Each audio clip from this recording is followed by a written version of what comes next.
Hello student, welcome to my channel Pallab study point. Pallab study point YouTube চ্যানেলে তোমাদের প্রত্যেককে জানাই স্বাগত।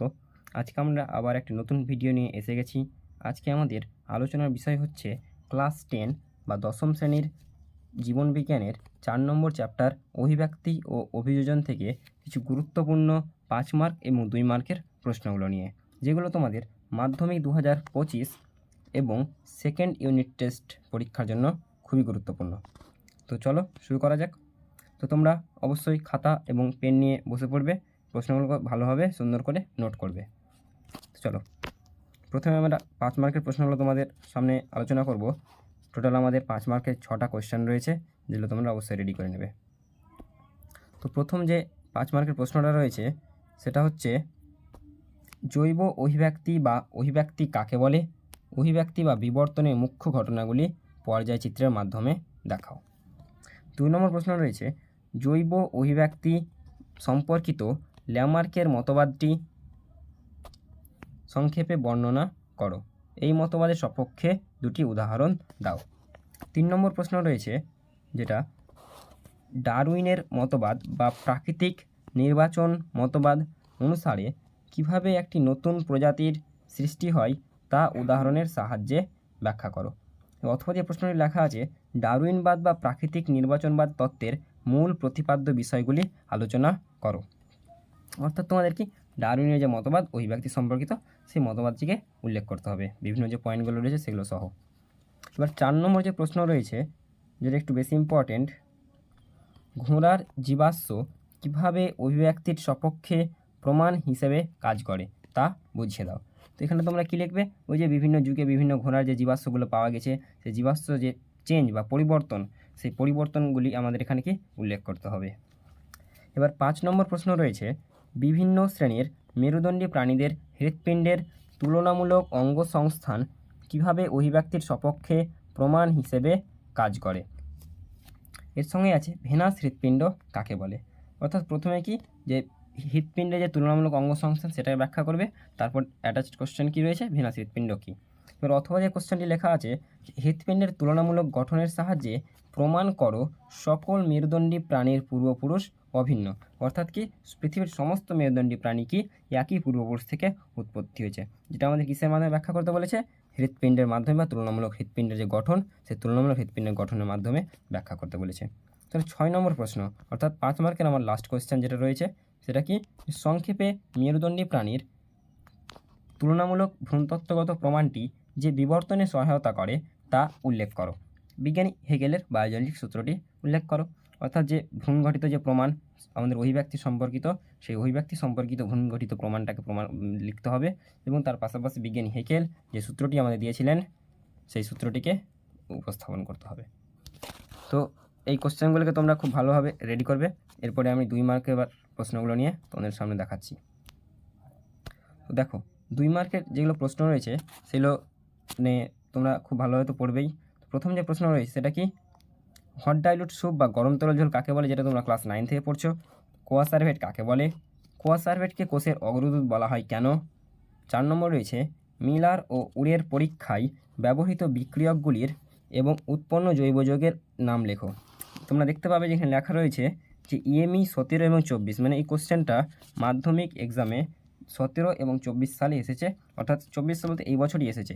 তো কোশ্চেনে তোমাদের অতটা গুরুত্ব সহকারে করার দরকার নেই, তবুও তোমরা করে রাখবে, অনেক সময় শর্ট কোশ্চেনে জিজ্ঞেস করে নেই। তো 5 নম্বর যে প্রশ্নটা রয়েছে, যেটা একটু তুলনামূলকভাবে বেশি ইম্পর্টেন্ট, মিলার ও উরের পরীক্ষা থেকে কী সিদ্ধান্ত পাওয়া যায়। এই প্রশ্নটা একটু ইম্পর্টেন্ট, তোমরা একটু পড়ে রাখবে। 6 নম্বর যে প্রশ্ন রয়েছে, ল্যামার্কের মতবাদের ব্যবহার ও অব্যবহার সূত্রটি ব্যাখ্যা করো। এই প্রশ্নটিও খুব ভালো পড়ে রাখবে তোমরা। তারপর ল্যামার্কের মতবাদের অর্জিত বৈশিষ্ট্যের বংশানুসরণ ব্যাখ্যা করো। তো ল্যামার্কের যে মতবাদ, সেই মতবাদের যে দুটো প্রধান যে ঘটনা কি, ব্যবহার ও অব্যবহার এবং অর্জিত বৈশিষ্ট্যের বংশানুসরণ, এই দুটো অনেক সময় 2 মার্কের কোশ্চেন দিয়ে দেয়, তো তোমরা ভালোভাবে দেখে রাখবে। নেক্সট যে কোশ্চেনটি রয়েছে, কোশ্চেন নাম্বার 8, কি বলেছে, অর্জিত বৈশিষ্ট্যের বংশানুসরণ সূত্রটির গ্রহণযোগ্যতা সম্পর্কে তোমার মতামত যুক্তিসহ সংক্ষেপে লেখো। অথবা লেখা আছে কি, ল্যামার্কের মতবাদের বিপক্ষে উদাহরণ দাও। অর্থাৎ কি ল্যামার্কের মতবাদটা যে সত্য নয় বা এর গ্রহণযোগ্যতা সম্পর্কে যে বিভিন্ন ত্রুটি, সেই ত্রুটিগুলো সম্পর্কে বিভিন্ন বিজ্ঞানী যে পরীক্ষাগুলো করেছিলেন, ইঁদুরের লেজ কাটার পরীক্ষা এবং ড্রসোফিলা মাছি অন্ধকার ঘরের পরীক্ষা, সেই দুটো পরীক্ষাগুলোকে লিখতে বলেছে। নেক্সট যে কোশ্চেন রয়েছে কি কোশ্চেন নাম্বার 9, ডারউইনের অভিব্যক্তি সংক্রান্ত তত্ত্বের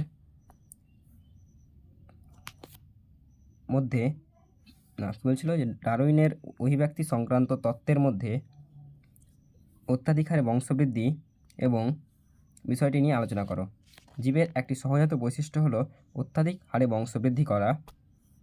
এর ফলে জীবের সংখ্যা জ্যামিতিক হারে বৃদ্ধি পায়। দুটি উদাহরণের সাহায্যে বক্তব্যটি বুঝিয়ে দাও। তার মানে কি ডারউইনের যে মতবাদ, যে প্রথম যে বিষয় অত্যাধিক হারে বংশবৃদ্ধি, সেই জিনিসটাকেই লিখতে বলেছে। তো নেক্সট যে কোশ্চেন নাম্বার 10 কী রয়েছে, প্রাকৃতিক নির্বাচন বলতে কী বোঝো? 11 নম্বর প্রশ্ন রয়েছে, ডারউইনবাদ বা প্রাকৃতিক নির্বাচনবাদ তত্ত্বের ত্রুটিগুলি উল্লেখ করো। তো এখানে কি ডারউইনবাদের ত্রুটি লিখতে বলেছে। তো নেক্সট যে কোশ্চেন 12 নম্বর প্রশ্ন, যেটা ইম্পর্টেন্ট একটা কোশ্চেন, যে নয়া ডারউইনবাদ বা নিউ ডারউইনিজম বলতে কী বোঝো?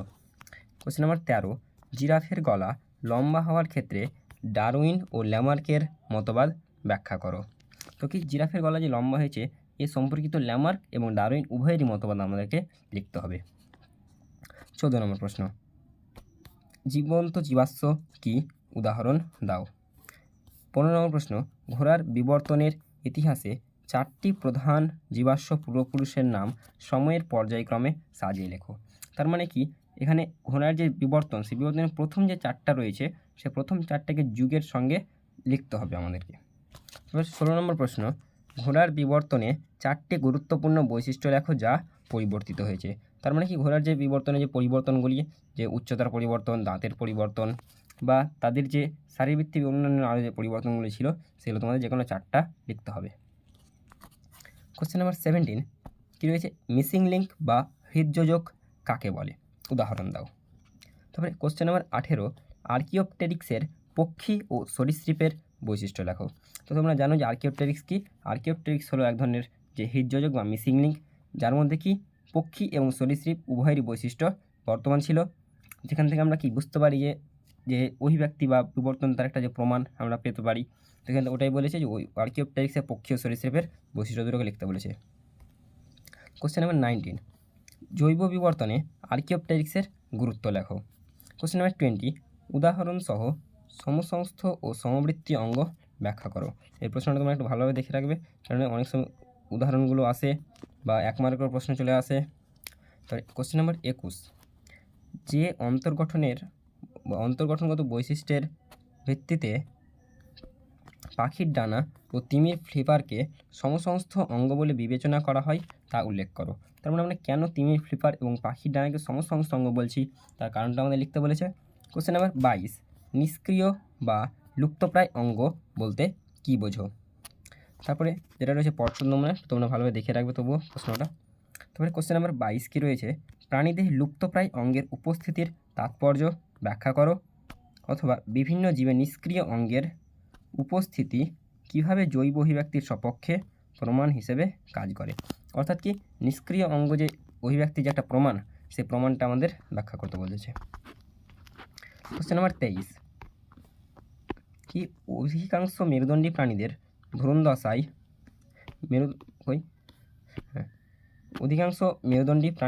ভ্রূণদশায় লেজ সদৃশ গঠনের উপস্থিতির নিরিখে তুমি কীভাবে অভিব্যক্তিকে ব্যাখ্যা করবে। তার মানে কি যে ভ্রূণের যে দশা বা মেরুদণ্ডী প্রাণীদের যে ভ্রূণ, সেই ভ্রূণের সময় কী হয় যে লেজ সদৃশ যে মায়োটম পেশির ন্যায় যে একটা গঠন দেখা যায়, সেটা কীভাবে আমাদের অভিব্যক্তি ব্যাখ্যা করে বা অভিব্যক্তির প্রমাণ হিসেবে কাজ করে সেটা উপস্থাপন করতে হবে। কোশ্চেন নাম্বার 24, অভিব্যক্তি এবং অভিযোজন পরস্পর সম্পর্কিত ব্যাখ্যা করো। এই কোশ্চেনটা তোমরা পড়ে রাখবে। তারপর শিম্পাঞ্জির সমস্যা সমাধান দক্ষতার উদাহরণ দাও। কোশ্চেনটা মানে ইম্পর্টেন্ট, মানে খুব ইম্পর্টেন্ট কোশ্চেনটা, কয়েকবার এসছে মাধ্যমিকে, তোমাদের 23 সালে এসছে, তার আগে এসছে। তো এখানে তোমরা কী কী লিখবে, যে শিম্পাঞ্জি তোমরা পড়েছিলে মানুষের মতো এরা কী করতে পারে, যদি কারো রোগ হয় তাহলে তারা ঔষধি গাছকে তাদের চিকিৎসার জন্য ব্যবহার করে। এছাড়াও বাদামকে তারা ভাঙতে পারে, বাদাম ভেঙে বাদামের যে খোলা ছাড়িয়ে বাদামটাকে খায়। এবং তারা যে উই পোকার যে ঢিবি, উই পোকার ঢিবি দেখতে পেলে তার মধ্যে লাঠি গুঁজে দিয়ে সেখান থেকে উই পোকাগুলো যখন বাইরে বেরিয়ে আসে তখন সেগুলো খাদ্য হিসেবে গ্রহণ করে। তাদের এই যে বিভিন্ন সমস্যার যে সমাধান বা দক্ষতা, সেই দক্ষতাগুলোকে আমাদের এখানে লিখতে বলেছে। কোশ্চেন নাম্বার এবার 27, মরুভূমি পরিবেশে মানিয়ে নিয়ে বেঁচে থাকার জন্য উটের দেহের পরিবর্তনগুলি আলোচনা করো। এই কোশ্চেনটা খুব ইম্পর্টেন্ট, উটের অভিযোজন। তারপর একটি মৌচাকে শ্রমিক মৌমাছি অন্যান্য শ্রমিক মৌমাছিদের কীভাবে খাদ্য উৎসের অবস্থান ও সন্ধান জানায়। কোশ্চেন নাম্বার 29, কী রয়েছে, সুন্দরবনে লবণাক্ত মৃত্তিকায় জন্মানোর জন্য সুন্দরী গাছের কী কী অভিযোজনগত বৈশিষ্ট্য দেখা যায়। এবং কোশ্চেন নম্বর 30 কী রয়েছে, মাছের জলজ অভিযোজনে পটকার ভূমিকা। 24 সালে কোশ্চেনটা এসছে, না পড়লেও চলবে। এরপর আমি কয়েকটা তোমাদের জন্য গুরুত্বপূর্ণ পার্থক্য রেখেছি, যেগুলো তোমরা দেখে রাখবে। তো যে পার্থক্য রয়েছে কী কী, সমসংস্থ ও সমবৃত্তীয় অঙ্গের মধ্যে পার্থক্য লেখো, অভিসারী ও অপসারী অভিব্যক্তির পার্থক্য লেখো, লামার্কবাদ ও ডারউইনবাদের মধ্যে পার্থক্য লেখো। এই হচ্ছে তোমাদের কিছু গুরুত্বপূর্ণ প্রশ্ন, যেগুলো তোমরা অবশ্যই সুন্দর করে রেডি করে নেবে, যা তোমাদের মাধ্যমিক এবং সেকেন্ড ইউনিট টেস্ট পরীক্ষায় বিশেষভাবে সাহায্য করবে। তো যদি কোনো প্রশ্ন অ্যান্সার করতে গিয়ে তোমাদের সমস্যা হয়, তোমরা অবশ্যই আমাদের যে টেলিগ্রাম চ্যানেল, সেই টেলিগ্রাম চ্যানেল টার্গেট মাধ্যমিক 2025, সেখানে জয়েন হয়ে যেতে পারো। এবং এছাড়াও আমার যে কন্ট্যাক্ট নম্বর, সেই কন্ট্যাক্ট নম্বরে আমাকে হোয়াটসঅ্যাপে মেসেজ করতে পারো। তো ভিডিওটি যদি ভালো লাগে তো অবশ্যই ভিডিওটিতে লাইক করবে এবং চ্যানেলটিকে সাবস্ক্রাইব করবে এবং বন্ধুদের মধ্যে শেয়ার করবে। তো থ্যাংক ইউ।